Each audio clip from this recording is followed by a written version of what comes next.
Please introduce yourself, including your pronouns and what you want the audience to know about you. Okay, sure. I'm Zandy. I go by Zandy because it's a nickname I had as a kid, so I prefer that as my name. And basically, I'm a VR artist and world builder and designer, and I started back in May 2019. When I first I was using VR in 2018, and I loved it. I just felt so it was just a fit, and something just clicked. And then I saw Goro Fujita doing stuff with Quill, and I was Oh, like, yeah. whoa, that's really cool. So I was a Mad girl, and so I had to get a PC. So I got a PC, and then I didn't end up going into Quill because for some reason unlit shaders for me, they just don't work, because I like to see the reflection of the light on objects, and with unlit shaders you don't have that. So I saw some artists using tilt brush, and I was totally amped. It's like a moth to a flame. There's no stopping you at that point, and I've been going ever since. So yeah, so in 2019, May 2019 was the first time I picked up a virtual paintbrush, and I was inspired by several artists, and this is where I am now. So one of the artists in particular, Sabby Life, she was the one that did she did dailies for a year, and she did an amazing job, and I was inspired as well as other people. So a whole bunch of us started to do painting on a more frequent basis, and it's almost, it's like yoga. You go in it, and you just, sometimes you'll be in for half an hour, sometimes you'll be in for several hours, depending on what you're working on. But when you become immersed in the process and not worry, I mean, you shut off everything. It's great because you shut off all of your surroundings too, being in VR, and you just focus on the now, what you're doing now, and you just kind of release yourself, and all the emotion and so forth goes into the painting.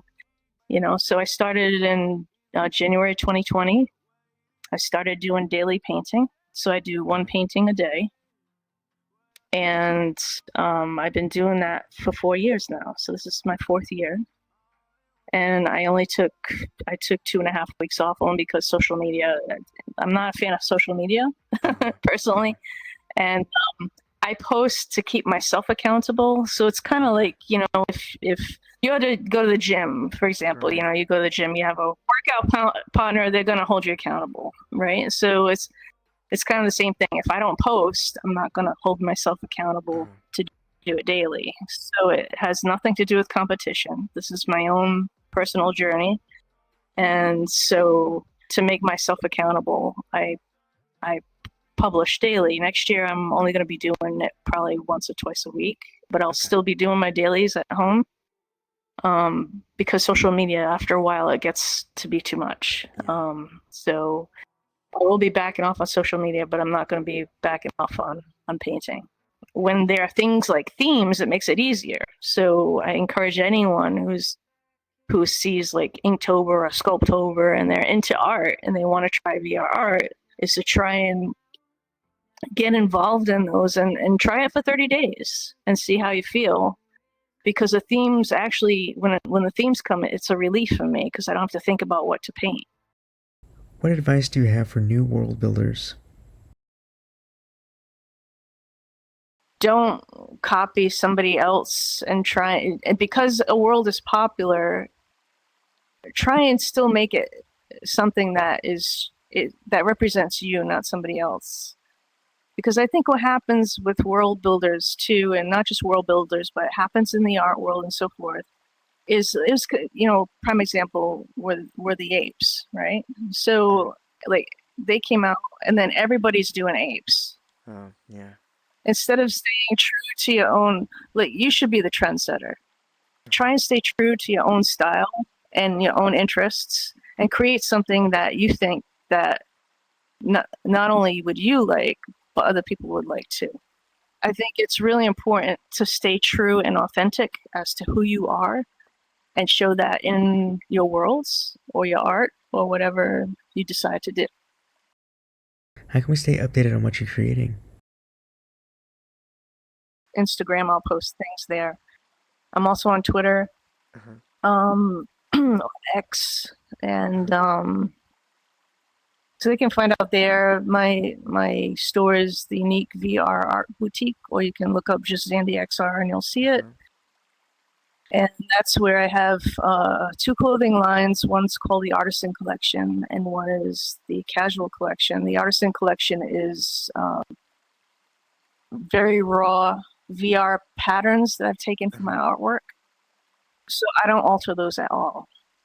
And it's only certain select pieces that I use for that. That collection, I work with a distributor out of London, and they hand sew everything. So you can choose the material you want, you can choose the hardware for pocketbooks, for example, or raincoats or anything like that. Shirts, you can choose the type of fabric you want, and they put my designs on them, and it's made to order. So that's very special.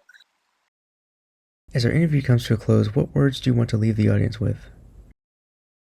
You know, don't give up, and, you know, try not to, you know, focus on everybody else and what they're doing. Stay true to your own art style, stay true to yourself, and everything will work out, and you won't burn out, and you'll enjoy what you're doing, and enjoy the process. Don't rush it. Even the world building, enjoy what you're doing. You can always come back and redo it, or I've redone worlds over and over. You can always come back and redo it, and as your skills improve, you can make new worlds. So just focus on your passion and go for it. That's the best advice I can give you.